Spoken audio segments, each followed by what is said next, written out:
Good afternoon. Today I'm going to share with my colleagues a guide of tips, tricks, and advice for moving their face-to-face course to a blended or online environment.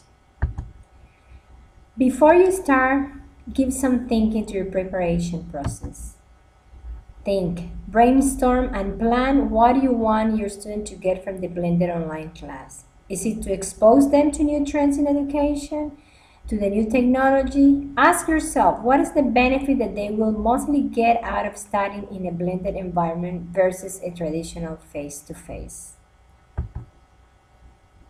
Outline your unit goals. Map your units and think how many lessons you will want to have. Think simple. The first unit cannot have many lessons. You want your student to see concrete results of the benefits of a blended online class. Usually when we use technology, people want to see results fast.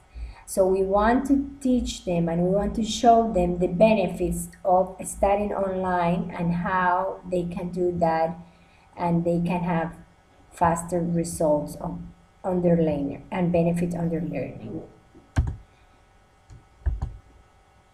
Discover what resources you have available at school. Evaluate the internet speed connection and determine what could be an obstacle in starting your project. Are you going to have access to the tech lab computers? Are you implementing bring your own device policy? This is a key element because, as you know, we don't have enough computer at school, and I strongly recommend that you ask the principal to request they bring your own device policy for your grade, because it's very difficult to reserve the tech lab all the time. Other teacher wants to use it, and if you don't have devices available, it's impossible to have a blended online class. So it is a key element to really discover what resources you have available at school and what you can do about it before you start any of this process. Do your homework. You have to research on Web 2.0 tools like YouTube and Quizzes Online, Screencast, Omatic, Skype, and any of other those tools available online that you have to try them to see what you can do with each one of them. And look at some other teachers' site that teach blended online classes. You have to research on different platforms like wikis or Weebly, discussion forums, and see which one you would like to use to enrich your lesson, which one you feel more comfortable with, and which one you think is going to be more friendly for you to use. And go from the more simple to the more complex. You don't want to learn at the same time of your student how to manage one of these tools. You want to just be used to manage it yourself first, and the simple the better, so that you can show them as well. Then you have to go to the decision stage and you have to define your plan. You have to have clear and simple goals in terms of using the blended online alternative.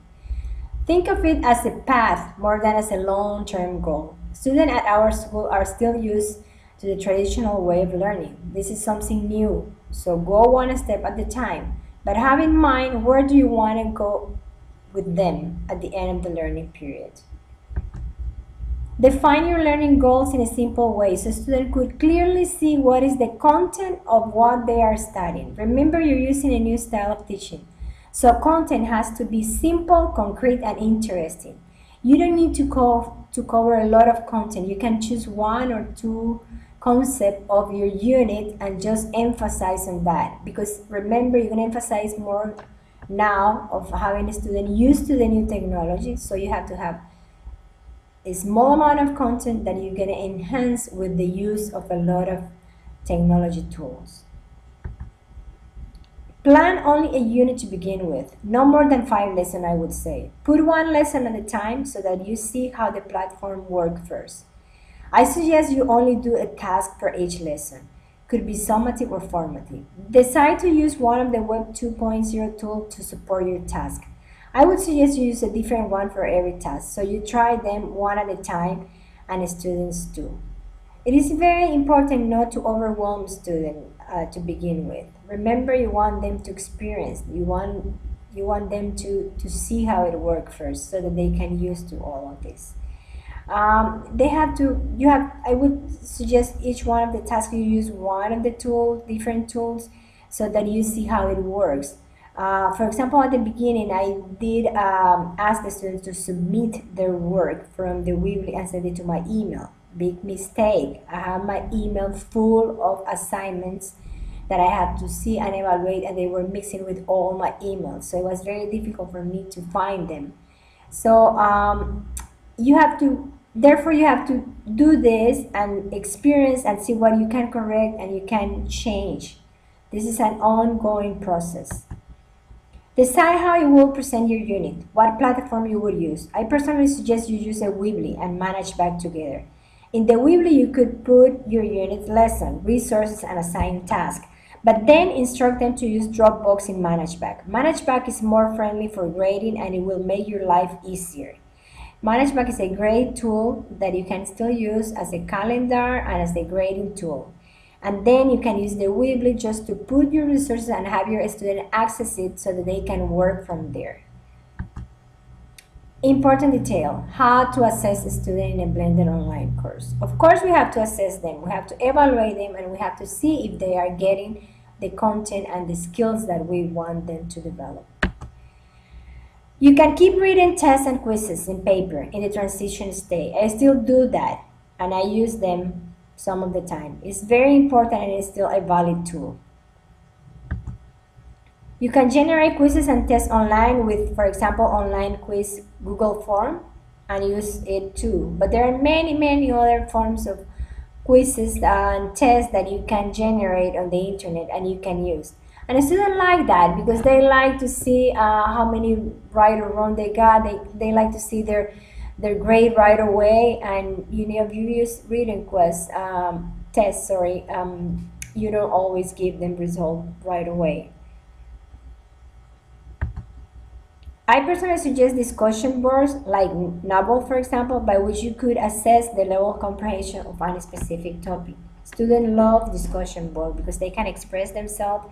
They don't have a limitation of time. They don't have nobody staring at them and criticizing if they have a right or wrong answer. There is no right or wrong answer in a discussion board. So it's very important to use that in your unit, and there are tons of them that you can use. You can embed them in your Weebly, or you can just direct the student to it and just have a discussion with them there. You can assess them by assigning different tasks linked to your lessons. Define your criteria of assessment and make it specific in your task. I generally use different tools in each task. Sometimes I ask for an essay to be written in Word and submitted in ManageBack. It could be a presentation in a video or PowerPoint with a screencast-o-matic and so on. You could use all kind of tool in assessment. The same one that you use in a face-to-face, but online you have a lot more tools to do it. Last but not least, remember, always have a backup plan. Internet connection is very slow and unexpected here in Mozambique, so you always have to be ready for a face-to-face last-minute meeting or a backup plan. Reserve the computer lab in advance or make sure a student bring always their own device. It's not going to work if you don't have the resource available to have your classes online. Keep your site updated. Any change or instruction must be given in a timely basis. If you decide to change something or something is not working, you need to update it. So you need to have access to it immediately. Feedback is a must, and you do it at a fast pace when you're working in a blended online environment. A student wants to see their result fast, so don't take too long to evaluate the task or work they submit. One of the wonders of online work is that it can be done faster, and then we need to provide feedback also faster. Define communication way with students, synchronized or asynchronous. You could use Skype, email, or Google Hangout. Make sure they know you are available and where and how to use these tools as well. Group work. Collaborative work is an important skill students should know. I suggest you teach them how to use Google Docs and ShareDoc for group work. Assign at least 1 or 2 collaborative group work during your unit. They have to be able to work, even if they are not physically together, to work as a group online, and each one of them do their part and then put it together. This is an excellent experience of that the Blended Online classes provide. Conclusion. Blended Online is an answer to today's demand in education. Our students need to be exposed to learn that way. Most colleges and universities are using this type of learning. Blended online classes are an effective way to solve lack of attendance issues when security concerns arise, very often here in Mozambique. It is a lot of planning and a lot of work, but once it is going, the process is smoother and teachers have more quality time to work with students one-on-one, implement differentiation, and discuss in group works. It is worth a try, believe me. I have had a great experience. I have learned a lot, and my students are participative and are very happy with this alternative. Take a look at my site, and if you need any help, please don't hesitate to give me a call, and I'll be there to help you immediately. Thank you very much.